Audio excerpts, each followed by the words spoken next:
Hello everybody, X-Ray OP here with another video.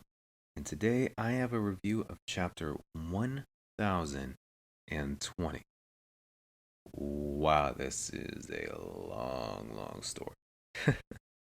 But anyway, without normally I do like a huge intro or anything, and it's gonna be like last week, just a podcast, minimal to no editing, no avatar or anything, just read the chapter, read it again just because I wanted to make sure I got everything this time.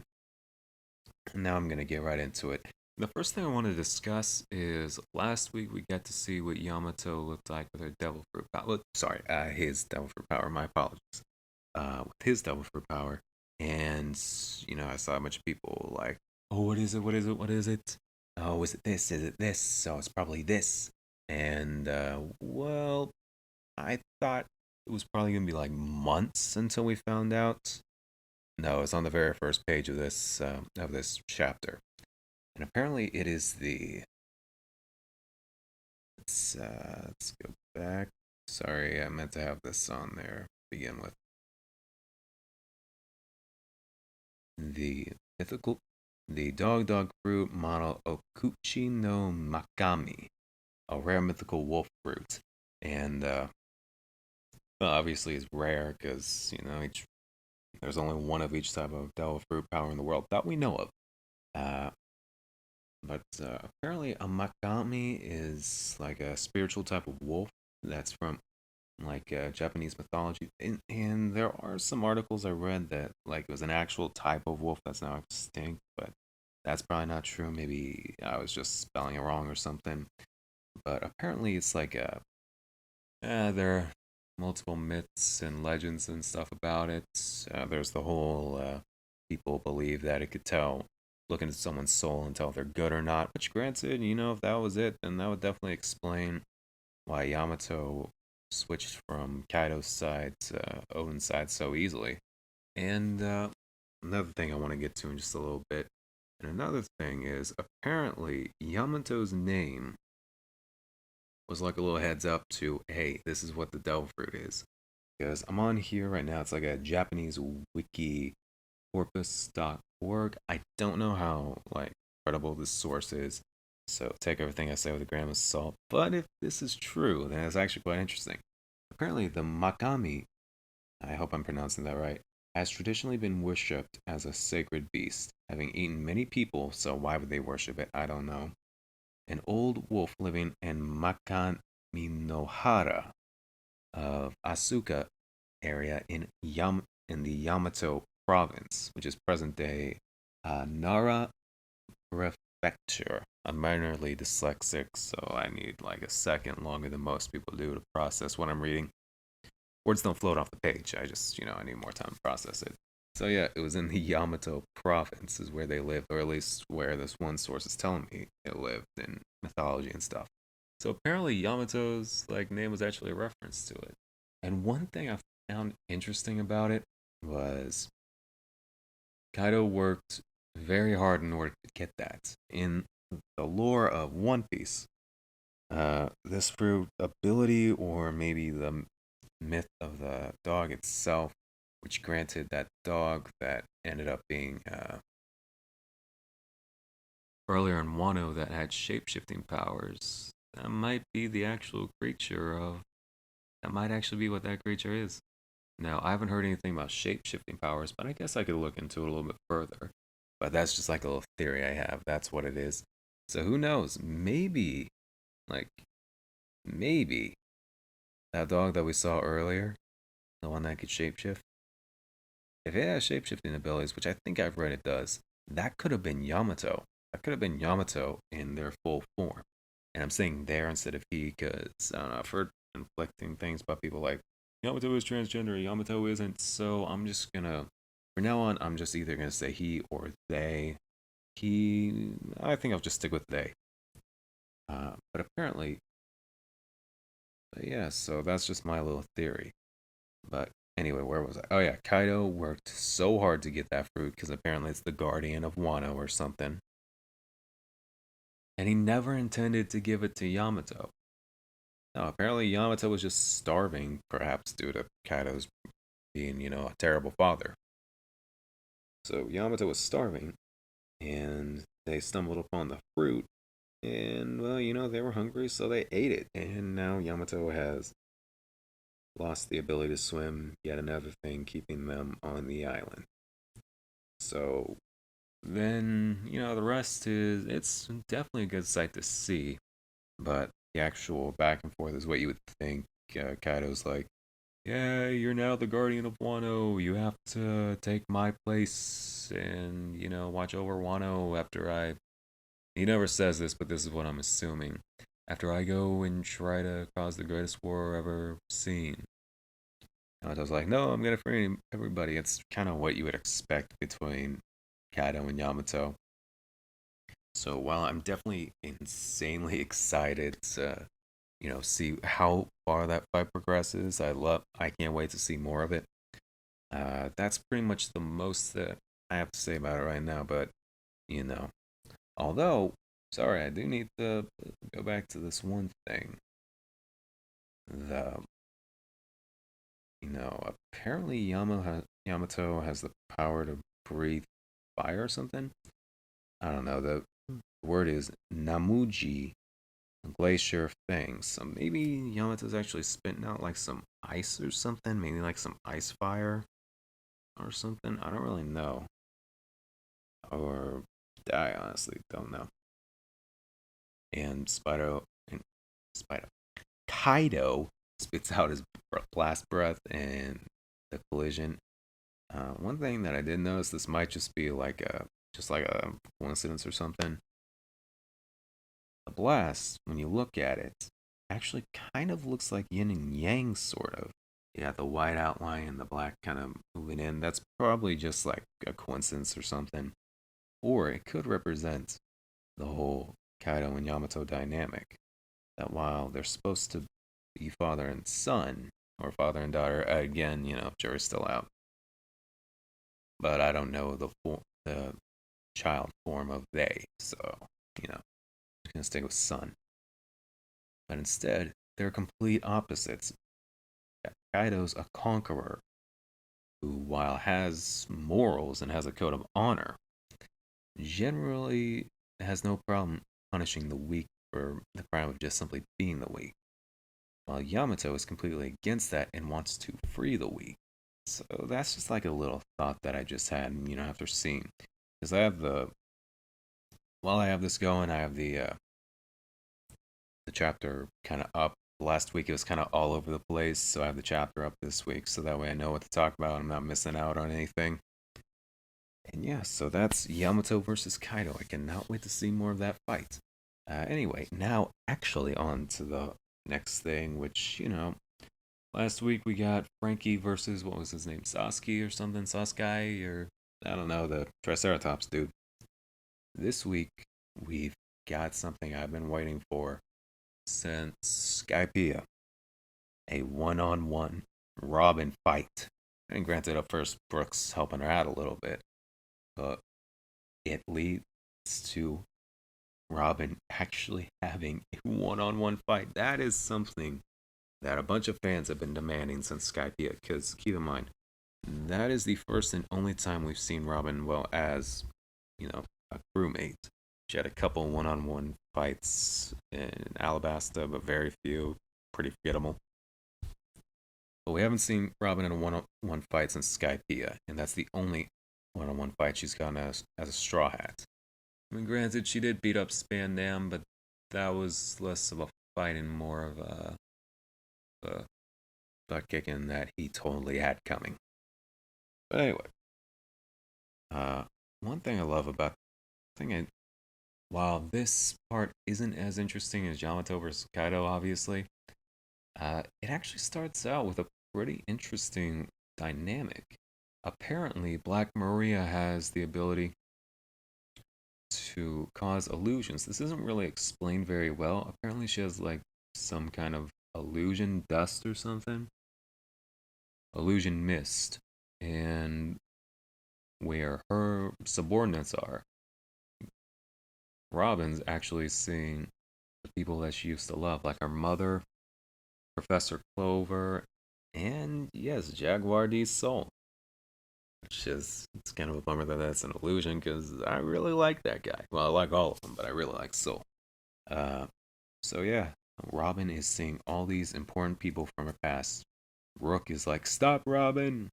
It's just an illusion." And Robin, she's arguably the most, actually not arguably, quite possibly the most intelligent Straw Hat. So she's like, "Yeah, I know. It's a shame." Because, Robin, she's not delusional. She's very intelligent. She's smart enough to know those people are gone.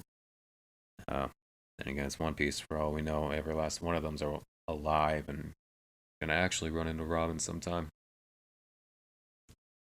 But yeah, she's like, "Yeah, I know, it's a shame." And then she goes like, "Tres mano. Tres, tres mano." And then you see these three huge hands just stomp up, and then it just beats up all.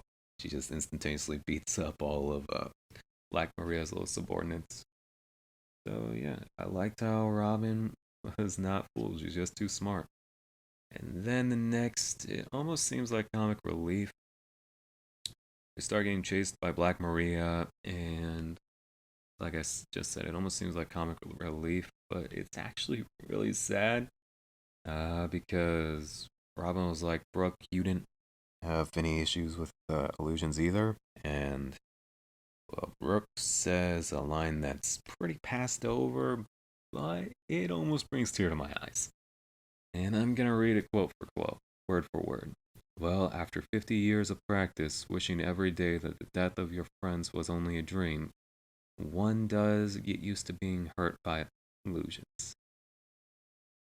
Wow. When I read that, I was like, someone give that guy a hug. I think I can underrate just how powerful his backstory is. So I've heard people say that his is the most powerful backstory, is the best backstory of the Straw Hats, and I usually disagree, but when I stop to think about it, yeah, Robin lost her entire town. Sanji's life was a mess until, what's his name, Zeph?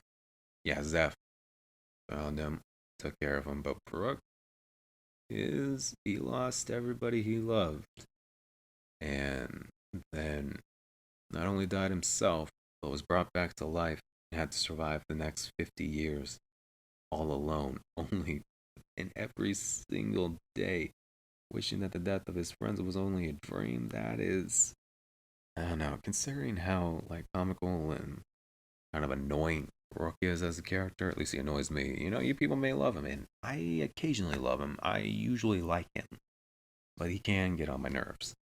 He is probably the most tragic character of the Straw Hats. It's either him, Robin, or Sanji. Well, maybe Nami, because she also had to live with non-stop torture for 10 years. I don't know. It's all of them have great stories except for Luffy and Zoro. Well, they have great stories. They're just not as impactful as the other ones. Luffy and Zoro do have good backstories, but everyone else is so much more impactful. But anyway, time for crying for Brook is past. Let's get into it. And apparently, Black Maria, I completely forgot about this because it's been so long since we've seen Black Maria. Last time, if I'm remembering correctly, I don't know what chapter it was, so I didn't go back and check.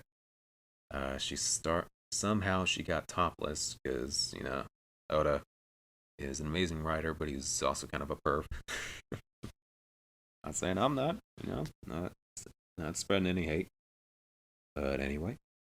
And she is carrying around this apparently living weapon with three heads on it. Like that is some. I don't know, it creeps me out. And this is where Brooke comes in handy. She's like Maria swings. Robin gets her and Brooke out of the way, and Brooke's like, "Oh hey Robin, if that thing's a living creature, my devil fruit can take care of it." Because like if you remember back on Whole Cake Island, which probably the most underrated character on Whole Cake Island, I generally say it was Cracker because Cracker had that amazing fight with Luffy, but the most underrated character was probably Brooke because his Devil Fruit directly countered Big Mom's. And while that was the only advantage he had in their fight, and after that was completely stomped, if you're wondering what that popping sound is, I have a habit of cracking my knuckles. But anyway, was completely stomped. His Devil Fruit completely countered hers, and it sucked the souls right out.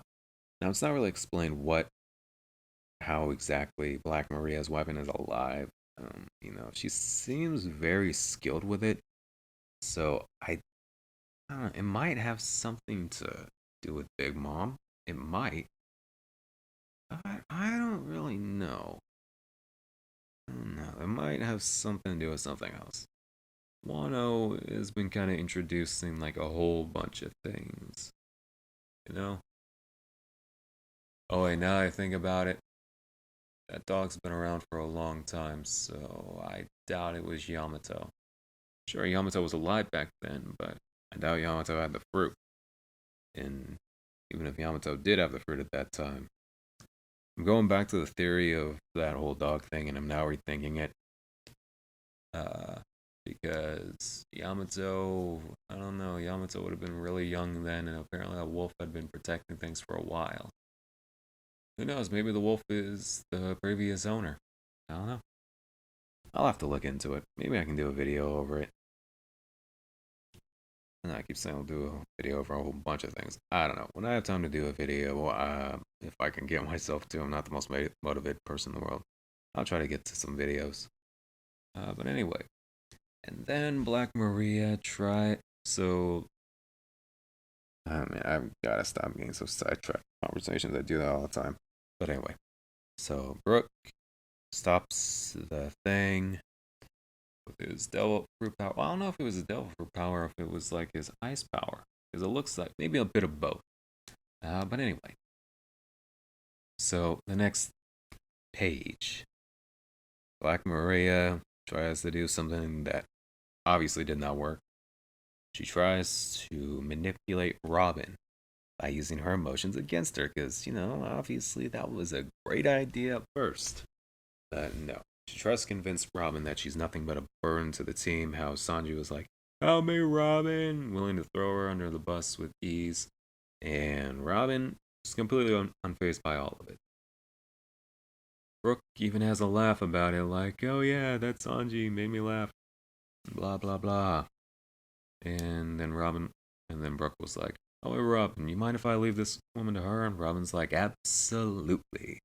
Brook goes to fight all the little subordinates, and then Black Maria's like, "Who did I hurt your feelings?" Robin goes, "Nope." And then we get Gigante Fleur, and then a whole bunch of giant arms come out, and then a giant. I can just imagine everyone who thinks of Robin as a waifu, this being like that one dream that they never talk about, a gigantic, topless Robin. Now, we already know from the Fishman Island arc that Robin can clone herself, at least for a little while. And she even cloned herself earlier in the Wano arc. But this is the first time if I'm remembering correctly. And obviously we know she can make those giant arms and stuff. But this is the first time that we've actually seen her make a giant version of herself. Personally, I think Robin has awakened her devil fruit. She may not realize it, or maybe she isn't. Doflamingo said there was a next level called Awakening, but it doesn't mean that's the only next level. This might be somewhere between Awakening the Fruit and it just being base level, but I don't know. Personally, I think she's awakened her Devil Fruit. I think her and Brook have both awakened their Devil Fruits. But yeah, so last panel, giant topless Robin, and for any of you who are, worried about censorship and stuff, they have her arms right over her chest, so everything's fine. Yeah, we are finally gonna see Robin in another fight. I'm kind of interested because Black Maria is one of the Toby Roppo, and there's one thing we know about them: they are not weak. Sure, they're not Kaido level, but I'm sure all of them put together wouldn't stand a chance against Kaido. Who's giving Jinbei a run for his money? Luffy. I think some people might forget this, but right before Luffy met Yamato right before Yamato came in and stomped Page 1 and Ulti. Luffy was about to go into Gear 4 to fight them. Now, if it would have been one-on-one, I doubt he would have done that. It was just because there were two of them. But those two are definitely tough. So I'm definitely excited. So Black Maria might be a force to be reckoned with. I don't know. I had to imagine she's probably one of the weaker of the Toby Ropo. But I'm excited to find out. And Robin, I am so glad that we are finally getting a new fight from her. Like, it is so past overdue. So anyway, hope you guys enjoyed the video. Please like, comment, subscribe, and share. Hit the bell and get notified every single time I upload a video, which, hey, I've been doing a little bit better about lately. Anyway, thank you guys for watching. Thank you all so much. Please, please, please, please subscribe. Want me some more subscribers? Love the ones I have. I don't know, I'm a greedy dude. I want more. But anyway, love you guys. Adios.